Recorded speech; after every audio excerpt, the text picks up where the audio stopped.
Hello दोस्तों, welcome to my class. दोस्तों आइए हम केमिस्ट्री सीखते हैं बिल्कुल बेसिक से।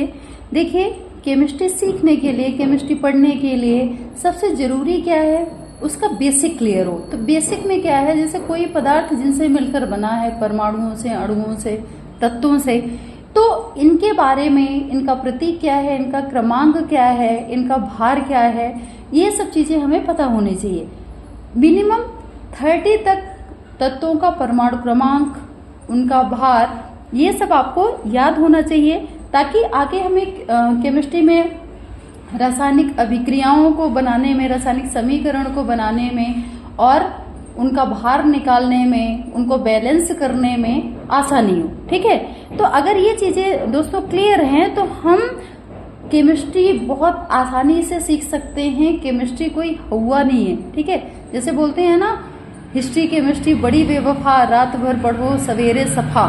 तो इतनी भी कठिन नहीं है केमिस्ट्री, बशर्ते हाँ हमारा बेसिक क्लियर होना चाहिए। तो दोस्तों हर एक सब्जेक्ट में ऐसा होता है कि अगर हमारे बेसिक्स क्लियर हों तो वो सब्जेक्ट हमें समझने में दिक्कत नहीं होती। तो इसी को लेकर हमारी छोटी सी कोशिश है कि जिन बच्चों को केमिस्ट्री बिल्कुल समझ में नहीं आती या जिनका बेसिक क्लियर नहीं है, तो हम उनके बेसिक को क्लियर करवाएं। इस तरह की एक सीरीज मैं चलाने की कोशिश कर रही हूँ। उसमें जो भी केमिस्ट्री की छोटी छोटी डेफिनेशन है, जो भी इम्पोर्टेंट चीजें हैं, वो मैं सब क्लियर करूंगी।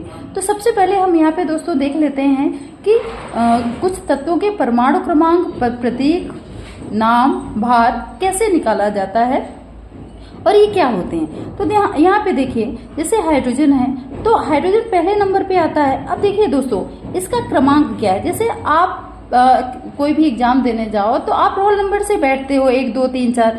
तो इसी तरह से आवर्त सारणी में इन तत्वों की जगह भी है। ठीक है, कौन सा तत्व किस स्थान पे है, किस स्थान पे स्थित है, वो इसकी जगह को बताता है। क्या? परमाणु क्रमांक। तो जैसे देखिए यहाँ पे हाइड्रोजन है, तो हाइड्रोजन आवर्त सारणी में किस नंबर पे? पहले नंबर पे। तो हाइड्रोजन का जो प्रतीक है, अब प्रतीक कैसे निकालोगे? जैसे देखो, इसका हाइड्रोजन नाम है हिंदी में, तो हा लिखा है यहाँ पे, तो हा की स्पेलिंग क्या होती है? एच, पहली वाला अक्षर। तो यहाँ पे इसका प्रतीक भी क्या हो जाएगा? एच। अब इसका परमाणु क्रमांक पहले नंबर पे, तो परमाणु क्रमांक कितना हुआ? 1। भार, हाइड्रोजन का भार कितना होता है? 1। एक चीज और यहाँ पे क्लियर करना चाहूंगी दोस्तों कि परमाणु भार, परमाणु क्रमांक का जस्ट डबल, दुगुना क्या होता है? परमाणु भार। कुछ तत्वों को छोड़ दें अपवाद स्वरूप, जैसे आपका बोरॉन हो गया, आपका नाइट्रोजन हो गया, जिसका परमाणु क्रमांक 5, नाइट्रोजन का कितना होता है? 7। ठीक है, और हाइड्रोजन का भी परमाणु भार दुगुना होना चाहिए, लेकिन कितना होता है? हाइड्रोजन का परमाणु भार 1 ही होता है। तो कुछ तत्वों को अपवाद स्वरूप छोड़ दें तो सभी तत्वों का जो भार होता है उसका जस्ट डबल होता है। हाँ, एक चीज और, जो तत्व जिन तत्वों का परमाणु क्रमांक क्या है? विषम संख्या में, तो विषम संख्या वाले तत्वों को क्या करेंगे? जस्ट उसका दुगुना करके उसमें +1 कर देंगे, जिससे उनका परमाणु भार निकल आएगा। तो यहाँ पे आइए आगे देखते हैं। अब जैसे यहाँ पे देखो हीलियम, ठीक है, हीलियम का परमाणु क्रमांक 2, परमाणु भार 2 दूनी 4। कार्बन की बात करें तो कार्बन का परमाणु क्रमांक 6, प्रतीक क्या? C। अब 6 दूनी 12, क्या हो गया? भार। अब देखो, नाइट्रोजन की बात करी थी मैंने, तो ये अपवाद है, वैसे ये विषम संख्या है तो इसमें 1 जोड़ना चाहिए, लेकिन ये जस्ट दुगुना ही होता है। पहले मैंने बताया था कि कुछ तत्व अपवाद स्वरूप है, जो विषम होते हुए परमाणु भार इनका जस्ट डबल ही होता है। तो जैसे नाइट्रोजन का 7 दूनी 14। ऑक्सीजन का कितना हो गया?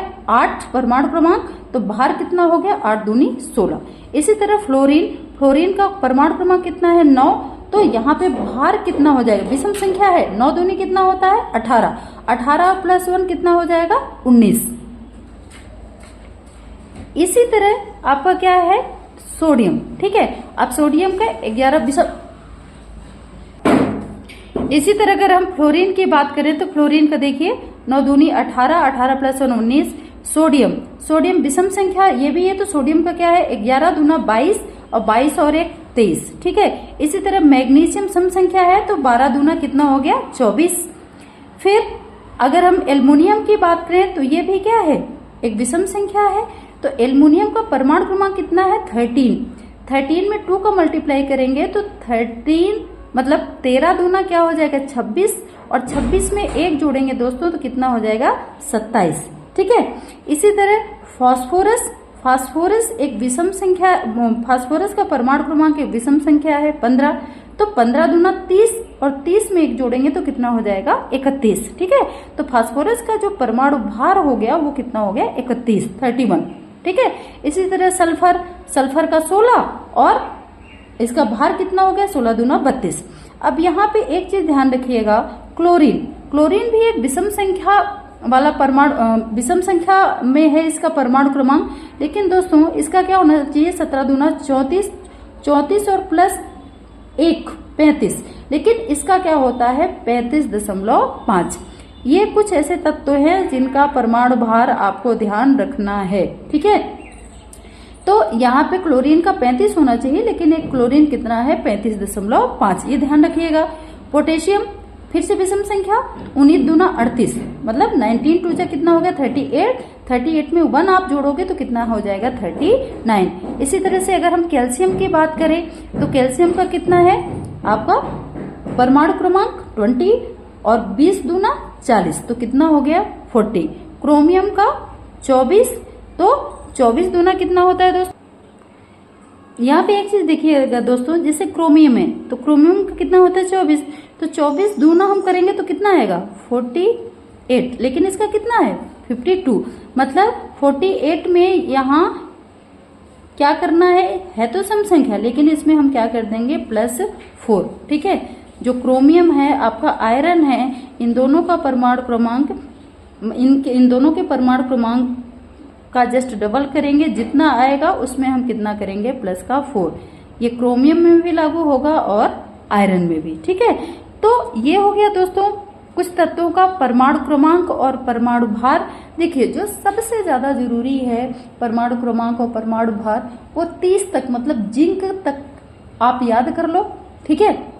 हाइड्रोजन से लेकर जिंक तक का परमाणु क्रमांक और परमाणु भार इतना आपको लर्न होना चाहिए, क्योंकि मैक्सिमम जो बैलेंस करने के लिए आता है समीकरण, या मैक्सिमम जो जरूरत होती है तत्वों के या परमाणु क्रमांक की या परमाणु भार की, वो 30 तक ही होती है। इतने में हम समीकरण को बैलेंस, उनको विभिन्न अभिक्रियाओं को विभिन्न तरीकों से करना, ये सारी चीजें हम इसमें सीख जाते हैं। ठीक है।